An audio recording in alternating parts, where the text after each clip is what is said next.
Hi, this is a short video about how to write better descriptions using Cassie. When we're writing, what we're trying to do is to get ideas into a reader's head.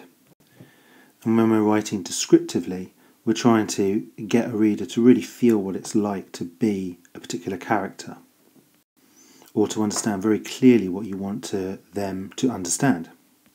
To make great descriptions, you need C.A.S.S.I.E. And C.A.S.S.I.E stands for Colour, Audience, Sense, Structure, Imagery and Emotive Language. Authors often write about the colours that they see, but often colour can represent something else. For example, red can mean angry, love, or stop. Black can be something scary, but it can also be something formal. Often uniforms and suits are black. A is for audience, and very simply these are the people or the person who is going to be reading what you've written. Now of course this may be your teacher or the examiner, but the teacher or your examiner will tell you what audience you need to pretend to be writing for. So perhaps you must pretend that you're writing for parents, or you must pretend that you're writing for Year 7 pupils, or you must pretend you're writing to an MP. Depending on who you are writing for will tell you how you need to write it. It will tell you what sorts of words you should use and whether it should be formal. S is for sense or senses. As a human, we have the capability of 5 of them: sight, hearing, taste, touch and smell. If you need to describe something, you need to talk about what you see, what you want the reader to hear in their mind, what you want the reader to taste perhaps if you're talking about food, what the reader can touch and what the reader could smell. And the more of these you can use in a descriptive piece, the better the image you will create in the reader's mind.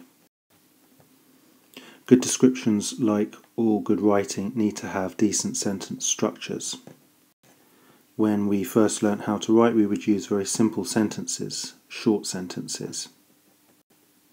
As we develop our writing, we begin to use longer sentences. But the real demonstration of good writing and good description would be to vary the length of your sentences.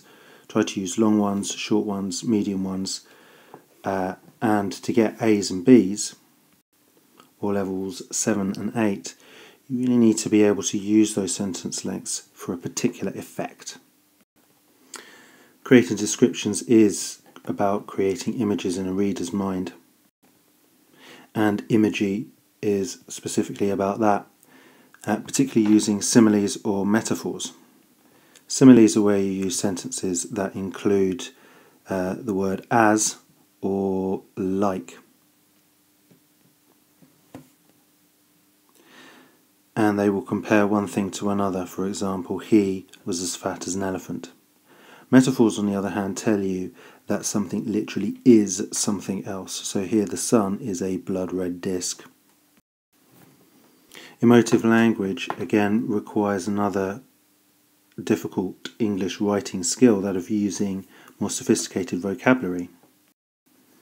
Emotive language, very specifically, is there to try and create an emotion in your reader.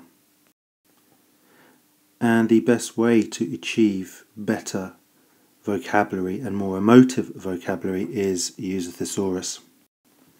Writers today, famous writers, when they're writing stories or novels, will use a thesaurus to be able to help them use better vocabulary, to help them describe things in a way that will create better images in a reader's mind. So that's it. Remember, C.A.S.S.I.E is there to help you write better descriptions. And creating better descriptions is about getting better images into the mind of your reader.